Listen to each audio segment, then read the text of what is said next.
স্বাগত জানাই খবর 24 এর পর্দায়। কেউ বা বলে তৃতীয় লিঙ্গ, আবার কারোর মতে হিজড়া। একটা অংশের সামনে বারবার বিড়ম্বনা যাদের পেতে হয়, তাদের দ্বারাই আজ সমাজ উপকৃত। গন্ডাছড়ার অসহায় শরণার্থীবাসীদের পাশে দাঁড়িয়ে কথিত হিজড়ারা প্রকৃত অর্থে মানবিকতার অনন্য নজির তৈরি করেছে। সত্যিকারের অর্থে আমাদের সমাজ কখন যে কার দ্বারা বিকশিত হয়, কার দ্বারা উপকৃত হয় বা কার দ্বারা পরিপূর্ণ হয় তা বলা মুশকিল। অন্তত গন্ডাছড়ার ঘটনার পরিপ্রেক্ষিতে এমনটা দাবি করা যেতেই পারে। আমরা সবাই জানি গন্ডাছড়াতে সাম্প্রদায়িক ঘটনা বা অনাকাঙ্ক্ষিত ঘটনার জেরে আজও একটা বিরাট অংশের অনুপজাতি অংশের সাধারণ মানুষরা গৃহহীন হয়ে অসহায়ের মতো শরণার্থীবাসীর জীবনযাপন করছে। এই শরণার্থীদের পাশে দাঁড়িয়ে মানবিকতার অনন্য নজির স্থাপন করেছে কথিত হিজড়া বা তৃতীয় লিঙ্গের একটা মহানুভব শ্রেণী।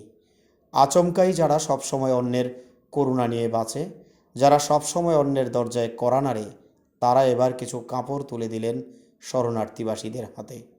শুধু তাই না, তারা দাবি করলেন, সাথে সাথে বিনয়ের সাথে বললেন, আমরা যাদের থেকে আনি, আমাদেরকে যারা সাহায্য সহযোগিতা করেন, আমরা যাদের করুণা নিয়ে বাঁচি, তাদের থেকে বাঁচিয়েই মানবিকতার টানে এই সাহায্য বা সহায়তা করেছি।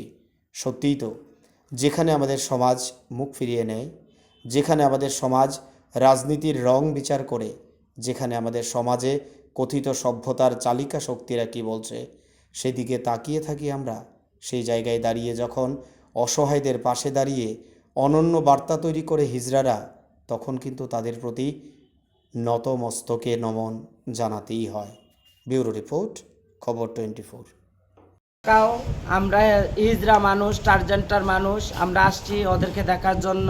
আমরা কোনো পার্টির থেকে না, কোনো সম্মেলন থেকে না, আমরা নিজের তরফ থেকে, আমরা মাসিরার তরফ থেকে যতটুকু পারি ততটুকু দেওয়া গেছি।